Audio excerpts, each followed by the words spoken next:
উত্তর পশ্চিম বঙ্গোপসাগরে তৈরি হওয়া নিম্নচাপ এই মুহূর্তে শক্তি বাড়িয়ে সুস্পষ্ট নিম্নচাপে পরিণত হয়েছে, যার সরাসরি প্রভাব ইতিমধ্যেই পড়তে শুরু করেছে দক্ষিণবঙ্গের উপকূলীয় জেলাগুলিতে। আলিপুর আবহাওয়া দপ্তর স্পষ্ট করে জানিয়েছে, এই নিম্নচাপের প্রভাবে যে দুর্যোগপূর্ণ পরিস্থিতি তা আগামী শনিবার পর্যন্ত রাজ্য জুড়ে বজায় থাকবে। এই নিম্নচাপের প্রভাবে তৈরি হওয়া দুর্যোগ পরিস্থিতি নিয়ে সবথেকে বেশি উদ্বেগ তৈরি হয়েছে ৩ জেলাকে নিয়ে।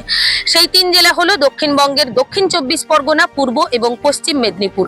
এই ৩ জেলায় সুস্পষ্ট নিম্নচাপের প্রভাবে ভারী থেকে অতি ভারী বৃষ্টির আশঙ্কায় কমলা সতর্কতা জারি করা হয়েছে।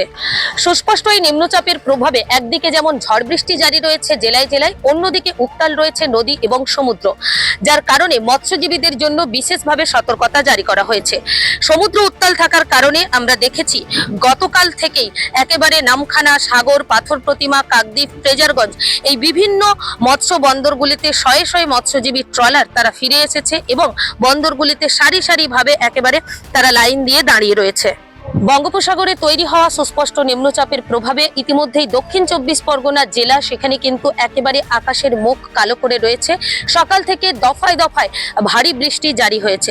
পাশাপাশি উপকূল অংশ, সেখানে কিন্তু একেবারে ঝোড়ো হাওয়ার দাপটও কিন্তু যথেষ্ট বেশি রয়েছে। তবে শুধুমাত্র উপকূল নয়, কলকাতা, হাওড়া, হুগলি, উত্তর ২৪ পরগনা থেকে শুরু করে পুরুলিয়া এবং বাঁকুড়া, বাকি ৮ জেলাতেও ঘন্টায় ৪০ থেকে ৫০ কিলোমিটার বেগে ঝোড়ো হাওয়া বইবে। সাথে থাকবে বজ্রবিদ্যুৎ সহ ভারী বৃষ্টি, যার জন্য এই জেলাগুলিতে হলুদ সতর্কতা জারি করা হয়েছে।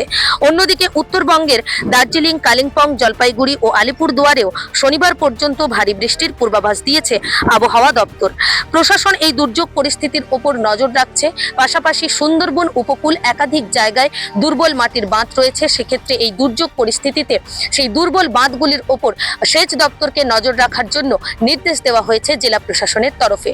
এখন দেখার, সময় গড়ানোর সাথে সাথে এই নিম্নচাপ ঠিক কি রূপ নেয় এবং আবহাওয়া ঠিক কোন দিকে এগোয়।